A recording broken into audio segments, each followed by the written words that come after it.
Tout de suite, le journal.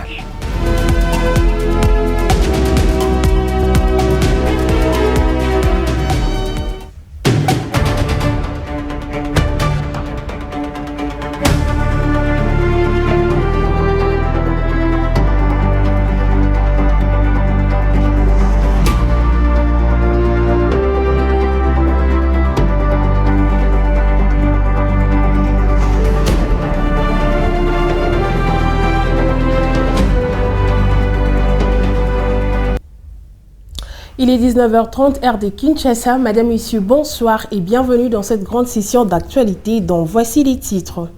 Les tenants de l'opposition, encore une fois réunis au sein de la C64, ont programmé une nouvelle marche pacifique le 8 juillet prochain pour exiger la démission du président de la République. Félix-Antoine Tshisekedi annonce faite cet après-midi. Et puis comment est organisée la riposte sanitaire à Kinshasa? Pour tout comprendre, nous recevrons pour vous le ministre provincial de la Santé, Patricia Ngogo. Une fois de plus, bonsoir et bienvenue. Le président de la République, Félix-Antoine Tshisekedi, est arrivé ce mardi 16 juin 2026 à Houston, aux États-Unis d'Amérique, accompagné de la distinguée première dame Denise Nyakero. Le chef de l'État va prendre part à la rencontre prévue demain au stadium entre le Léopard de la RDC et le Portugal dans le cadre de la Coupe du Monde de la FIFA 2023, la 23e édition du mondial FIFA 2026, dont par sa présence au stade où une forte mobilisation de la communauté congolaise est annoncée. Le président de la République, Félix-Antoine Tshisekedi, va valoriser la jeunesse et rassembler les pays autour d'un grand moment d'unité et de cohésion nationale. Et puis l'opposition politique réunie au sein de la C64 annonce une grande marche pacifique le 8 juillet prochain à Kinshasa. Le manifestant prévoit d'échiter à la cité de l'OIA pour exiger la démission du président de la République, Félix-Antoine Tshisekedi, dans un contexte politique marqué par vive tension entre le pouvoir et les adversaires. Propos recueillis par Enoch Katumbi. Tshisekedi a trahir serment Oyo à Lobaki, Oya Constitution, article 74 de Lobaka. A trahir en gros. A ça pas d'activité mingi. Mais Oya Kafu ya makasi et Kozala le 8 juillet. Na Congo Mobimba, kaka na Kinshasa te, na ma province Nyoso. Le 8 juillet, donc on la marche, donc on soukissa na palais de la nation. On a Kosenga, M. Tshisekedi a démissionné, a trahi seulement, Yaliboso, Yami Balé, Alingi, Kokabolambo Canabiso, Apesa Est et Ambo Canabiso, Et puis l'Assemblée nationale a clôturé les lundis 15 juin 2026 la session ordinaire de mars après 3 mois d'intenses activités législatives de contrôle parlementaire et diplomatie parlementaire. Dans son discours de clôture, le président de la Chambre basse du Parlement, Aimé Boji Sangara, a adressé le bilan d'une session marquée par l'exercice soutenu des missions constitutionnelles de la représentation nationale tout en récidant l'attention de la crise sécuritaire qui continue d'endeuiller l'Est de la République démocratique du Congo. Suivait. Notre Chambre a exercé avec responsabilité les missions que lui confère la Constitution et son règlement intérieur, à savoir voter les lois, contrôler le gouvernement, les entreprises publiques, les établissements et les services publics, ainsi que représenter le peuple congolais. Dans l'accomplissement de ces missions, nous avons eu pour boussole et source de motivation la loyauté institutionnelle, l'attachement indéfectible aux valeurs républicaines, ainsi que la ferme volonté de défendre les intérêts supérieurs du peuple congolais, dont nous sommes les représentants légitimes. Honorables députés, chers collègues, la situation sécuritaire dans l'Est de notre pays demeure la préoccupation principale de la représentation nationale. Alors que nous clôturons ces travaux, nos pensées se tournent immédiatement vers l'est de notre pays. L'agression rwandaise avec son groupe terroriste de l'AFC M23, les massacres odieux commis par les terroristes de l'ADF continuent de faire couler beaucoup de sang de nos compatriotes. Depuis cette tribune, l'Assemblée nationale réitère sa condamnation la plus ferme de cette guerre meurtrière et injuste. C'est ici l'occasion de rendre un hommage vibrant et solennel à nos forces armées, les FARDC, aux volontaires pour la défense de la patrie, les Wazalendo, qui se battent jour et nuit au péril de leur vie.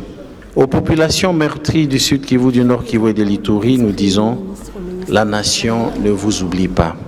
Aux agresseurs rwandais et leurs supplétifs de l'AFC M23, nous disons qu'il est temps que le pouvoir rwandais arrête ses manœuvres de déstabilisation, qu'il cesse le pillage de nos ressources et mette fin immédiatement à l'extermination de nos populations. Ni les velléités expansionnistes, encore moins la violence, ne parviendront à entamer notre souveraineté.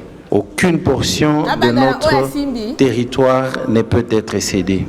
Le Rwanda doit comprendre que la géographie nous condamne à être voisins pour l'éternité. La guerre ne fera que perpétuer une haine dont les générations futures paieront le prix et seule la paix durable profitera à tous. Je déclare close la session ordinaire de mars 2026. Et puis le représentant, le vice-premier ministre, ministre de l'Intérieur, le directeur de cabinet adjoint Eli Kumbi a procédé le lundi 15 juin 2026 à Kinshasa au lancement de la campagne nationale de marquage des armes en RDC dans le cadre du projet Désarmer les conflits en RDC. Cette initiative vise à renforcer la traçabilité des armes, sécuriser les stocks nationaux, lutter contre le trafic illicite et prévenir leur détournement au projet des réseaux criminels et de groupes armés, images et commentaires. L'insécurité et aux défis majeurs de la traçabilité des armes sur le territoire national, la République démocratique du Congo franchit une étape décisive. Représentant le vice-premier ministre, ministre de l'Intérieur, Sécurité, décentralisation et affaires coutumières, Chabani Luko, le directeur de cabinet adjoint Eli Kumbi a lancé officiellement ce lundi 15 juin à Kinshasa la campagne nationale des marquages des armes dans le cadre du projet Désarmer les conflits en République démocratique du Congo. Cette cérémonie stratégique a mobilisé plusieurs experts nationaux ainsi que de partenaires techniques et financiers, notamment le représentant de l'Organisation des Nations Unies pour la lutte contre la drogue et crimes. Au moment où la République démocratique du Congo fait face à des défis sécuritaires majeurs, cette initiative vise à renforcer la traçabilité des armes, sécuriser les stocks nationaux, prévenir le détournement, lutter contre le trafic illicite des armes et réduire l'alimentation des réseaux criminels ainsi que les groupes armés. Le secrétaire permanent de la Commission nationale des contrôles des armes légères et petits calibres, Landry Chilombo, a indiqué que cette opération est une réponse forte pour endiguer le phénomène de braquage, d'extorsion, d'intrusion armée et d'enlèvement. Qu'il me soit permis, au nom de la CNCALPC, de rendre premièrement des hommages les plus déférents à son Excellence, Monsieur le Président de la République, chef de l'État. Mes remerciements s'adressent également à son Excellence, Monsieur le Vice-Premier ministre, ministre de l'Intérieur, Sécurité, Décentralisation et Affaires coutumières, son Excellence Maître Chabani Luko, pour son engagement personnel, son accompagnement permanent et son leadership dans la mise en œuvre de la politique nationale de contrôle des armes légères et des petits calibres. Ces efforts témoignent de l'engagement de l'État à respecter ses obligations internationales, notamment le protocole des Nations Unies sur les armes à feu, l'instrument international de traçage, ainsi que la convention de Kinshasa. Au nom du vice-premier ministre, ministre de l'Intérieur, le directeur de cabinet adjoint, Eli Kumbi a rassuré que cette campagne lancée n'est pas une mesure de stigmatisation, mais constitue une mesure de sécurité publique qui garantit le contrôle des armes. Je tiens à saluer, à rassurer la population que cette campagne n'est pas une mesure de stigmatisation. Elle constitue avant tout une mesure de sécurité publique, de prévention et de protection collective visant à garantir qu'aucune arme ne puisse échapper au contrôle de l'État et aussi que le marquage est désormais un outil très capital d'appui pour les enquêtes et investigations dans les infractions liées aux armes à feu. Cette cérémonie de haut niveau s'est clôturée par une démonstration pratique de marquage d'armes et manipulation de machines par les techniciens de la Commission nationale de contrôle des armes légères et petits calibres, preuve du professionnalisme de ces services étatiques. Comme annoncé au sommaire, des questions majeures se posent. Comment la ville-province de Kinshasa organise la riposte contre le virus Ebola et qu'est-ce qui passe lors d'un sit-in de l'opposition? Nous recevrons le ministre provincial de la Santé et porte-parole du gouvernement de Kinshasa, Patricia Ngongo. Suivez. Merci pour la question. Oui, vous savez que notre pays venait d'être frappé pour la 17e fois. Bien que ça se passe à Ituri, dans la ville de Bunia et ses environs. Mais nous, ici, la ville de Kinshasa, sur le plan démographique même et épidémiologique, nous nous préparons. Nous venions de tenir notre réunion de comité provincial de coordination où nous avons, à l'issue de celle-là, de cette réunion, fait un programme, un plan de préparation de la riposte en réfléchissant sur la géographie de l'Ituri et des points de ralliement entre Ituri et Kinshasa. Nous avons compris que de l'Ituri, on peut atteindre Kinshasa facilement parce qu'à partir de l'Ituri, on peut arriver à Tchoko, Kisangani, et Kisangani par avion. On peut atteindre ici, on peut atteindre Kinshasa. Kita Ituri, on peut aller vers Goma, Kampala, Kampala ici à Kinshasa parce qu'il y a le moyen de transport aérien. Il y a aussi des moyens fluviaux. Ça veut dire par bateau. Vous savez que Kinshasa est entouré des ports.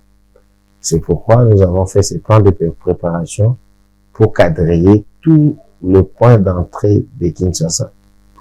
C'est ce que nous avons fait. Pourquoi? Parce que nous sommes en train de surveiller les entrées de Kinshasa, surtout les personnes qui viennent de l'Est, pour voir est-ce que ces personnes-là ne représentaient pas un danger pour notre ville. C'est pourquoi nous faisons ce qu'on appelle la surveillance sanitaire.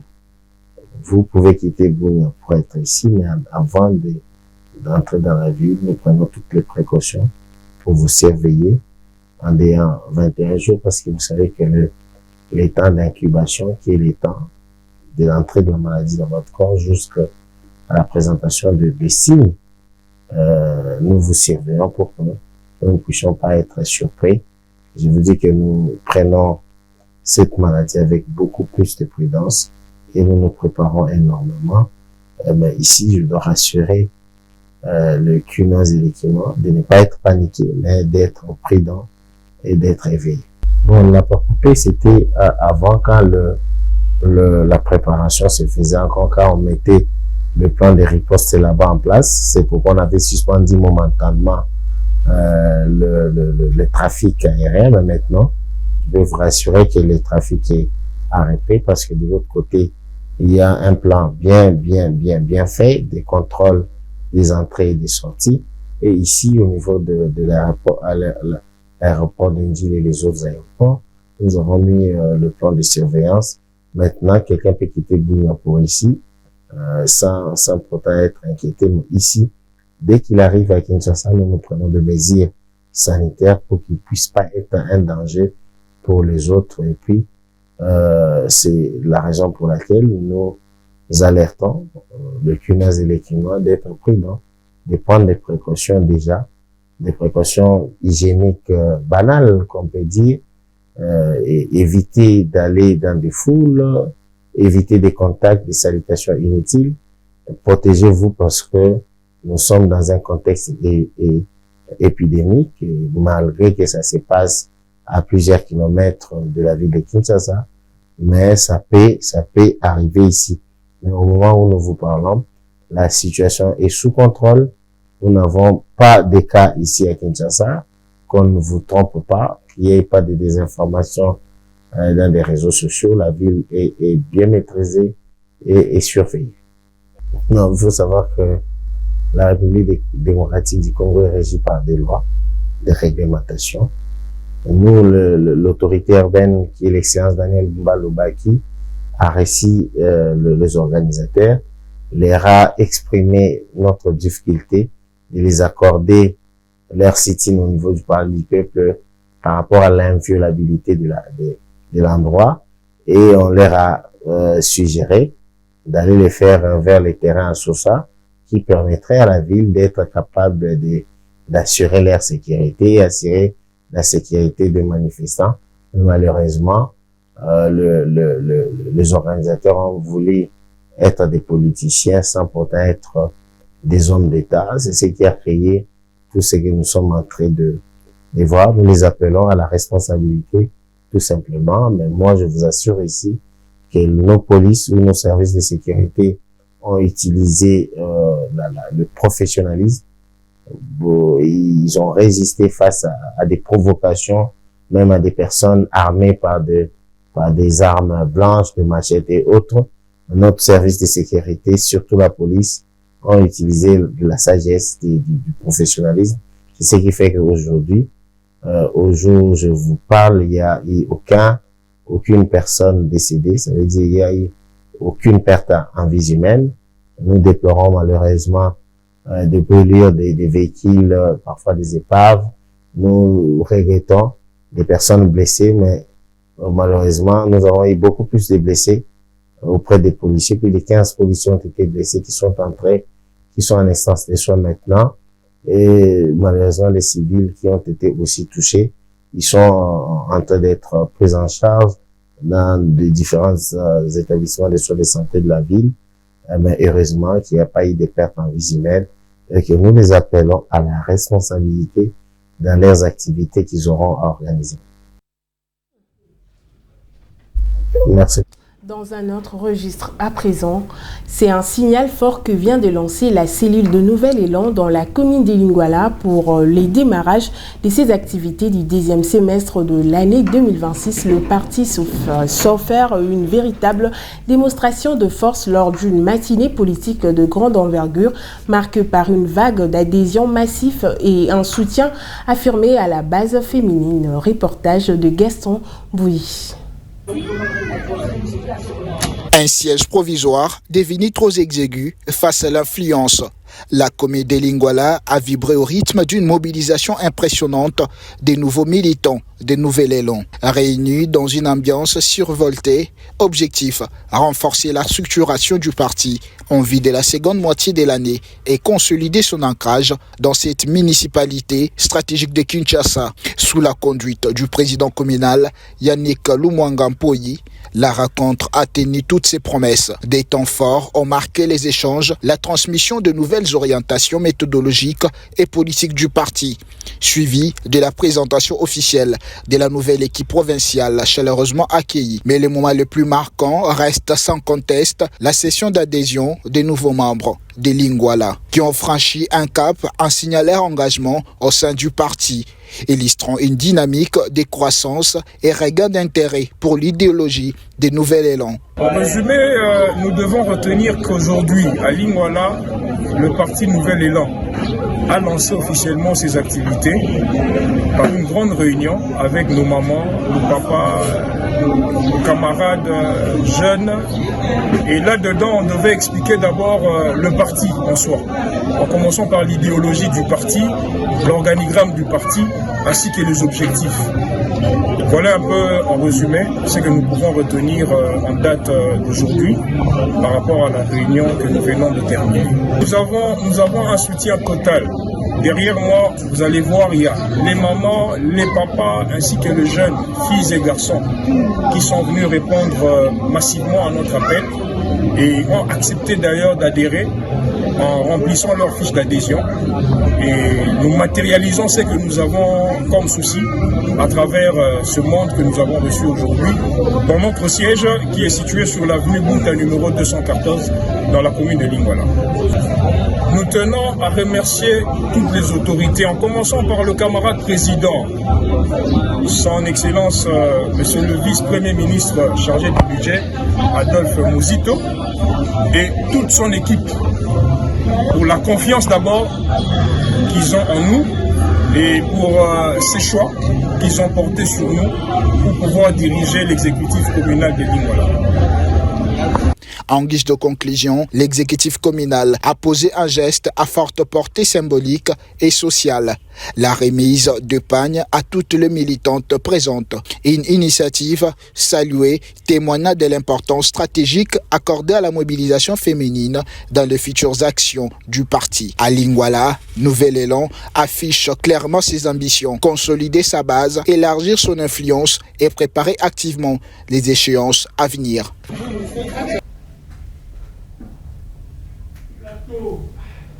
Parlons sécurité à présent, attaque de commerçants, déplacement massif de population et bombardements meurtriers dans le territoire des Walikale au nord Kivu. La situation sécuritaire continue de se détériorer, exposant davantage les civils aux conséquences des conflits armés. Et donc Kaitumbi pour les détails. C'est mardi 16 juin. Un convoi des commerçants en provenance de Goma a été attaqué à Lukoma, dans le territoire des Luberiké. Des hommes armés assimilés au Wazalendo ont pillé marchandises, téléphones et argent, privant les victimes de leurs biens et renforçant le sentiment d'insécurité sur cet axe routier stratégique. Dans le même territoire, la peur des affrontements pousse également des familles entières à fuir leur village. Depuis le 13 juin, plusieurs habitants des Biriko ont quitté leur domicile par crainte de l'extension des combats opposant deux fractions des Wazalendo dans la localité voisine de Mianda. Au sud Kivu, une situation qui alimente une nouvelle vague de déplacements et accentue les besoins humanitaires dans la région. Et comme si cela ne suffisait pas, les populations civiles continuent aussi à subir les conséquences directes de la guerre contre l'AFC M23. Le même 13 juin, un bombardement attribué à la rébellion dans le village de Mouchali a fait 3 morts et 5 blessés graves. Entre violences armées, déplacement des populations et attaques contre les civils, l'Est de la RDC demeure confronté à une crise sécuritaire persistante.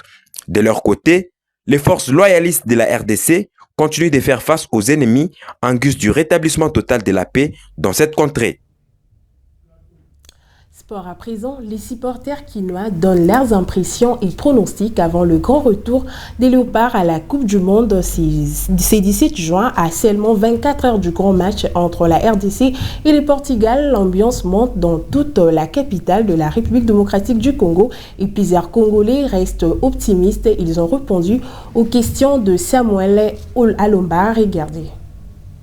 Bon, pour l'angaï, nasengi kaka tous les supporters ba congolais bazala kaka bomoko donc bazala te ke ote Portugal batala te Portugal aza na Europe te batala nde RDC ya biso awande ya Congo RDC Fati Beton donc lobby tous les supporters ya ba congolais donc bazala trop si na match ya lobby auto beta donc congolais nyonso azala na victoire na ye. Bon, lobby ezaka tonga, lobby ezaka makamba tonga kaka. Tonga kaka tonga moko.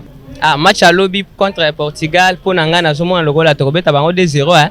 Biwana ngaza sira maswaku na Sadiki. Soki pena ba meki ko chat sipenga.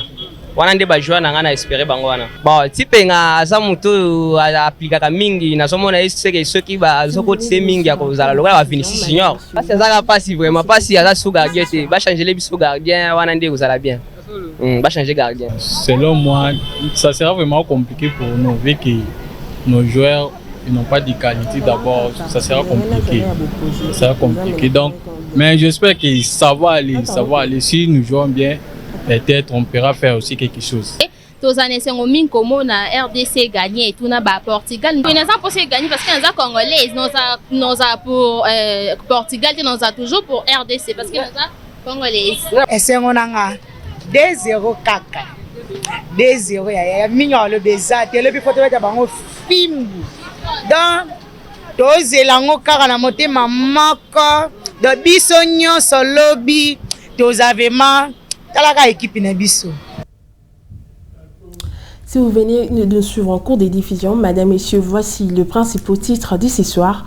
Les tenants de l'opposition, encore une fois réunis au sein des C64, ont programmé une nouvelle marche pacifique le 8 juillet prochain pour exiger la démission du président Félix-Antoine Tshisekedi, annonce faite cet après-midi. Et puis comment est organisée la riposte sanitaire à Kinshasa? Pour tout comprendre, nous avons ici pour vous le ministre provincial de la Santé, Patricien Ngongo. Ce journal touche à sa fin. Madame, Messieurs, merci de nous avoir suivis et bonne suite de programmes sur Bravo Télévision, la chaîne de la génération digitale. Au revoir.